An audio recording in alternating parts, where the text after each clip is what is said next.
Welcome back to Boundless Books. Today, we're diving into Chapter 7 of Harry Potter and the Deathly Hallows, titled The Will of Albus Dumbledore. This chapter pulls us into a tense and revealing moment where the trio learns what Dumbledore left them and begins to realize how much he still guides them from beyond the grave. The chapter opens at the Burrow, where the excitement of Bill and Fleur's wedding is still in the air, but a quiet tension lingers among Harry, Ron, and Hermione. They know their mission is about to begin, yet they're still unsure how to start. The mood is uneasy, a mix of anticipation and fear for what lies ahead. That morning, a surprise visitor arrives, Rufus Scrimgeour, the Minister for Magic. His sudden appearance at the Burrow immediately puts everyone on edge. Mrs. Weasley is suspicious but allows him to speak privately with Harry, Ron, and Hermione. The atmosphere turns formal and uncomfortable as Scrimgeour, looking haggard and stern, announces he's there to fulfill the last will and testament of Albus Dumbledore. The trio is taken aback. Hearing Dumbledore's name brings back fresh waves of grief and curiosity. What could he have left for them and why?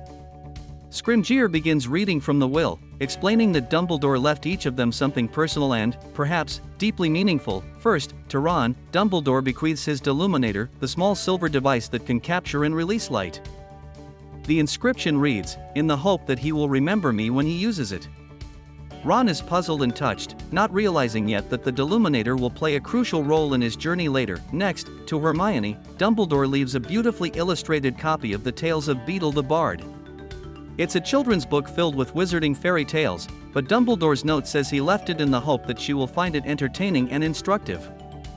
Hermione is sure there's more to it, perhaps hidden meanings or runes that will become important. Finally, Scrimgeour presents Harry with something small and golden, the golden snitch from his first Quidditch match at Hogwarts, the one he famously caught in his mouth. The note from Dumbledore says, "I open at the close." The cryptic message leaves Harry confused but intrigued. Then, Scrimgeour adds that Dumbledore also left Harry the sword of Godric Gryffindor. However, the Ministry refuses to hand it over, claiming it's a historical artifact that doesn't belong to Dumbledore. Harry argues that the sword appeared to him in the Chamber of Secrets because he was a true Gryffindor. But Scrimgeour refuses to budge. The Minister's tone shifts, he begins to interrogate them, probing for information about Dumbledore's secrets.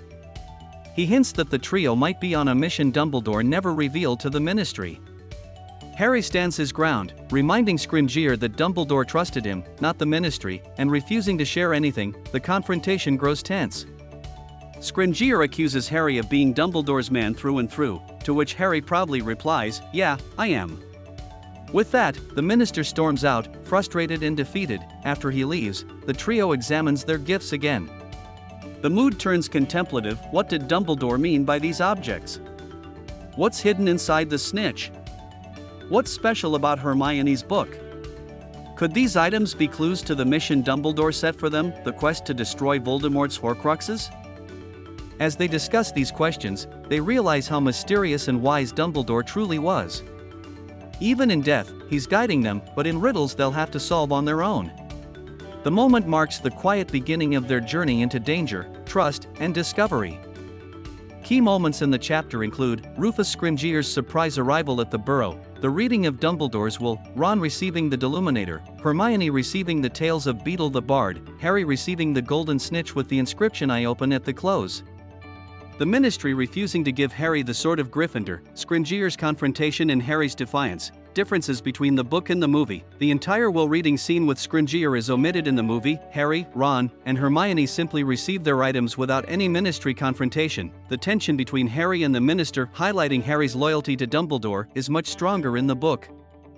Dumbledore's gifts are explained with more mystery and significance in the novel, emphasizing their symbolic meaning and foreshadowing future events. That wraps up Chapter 7, a chapter that changes the mood from mourning to mission, from questions to the first mysterious answers.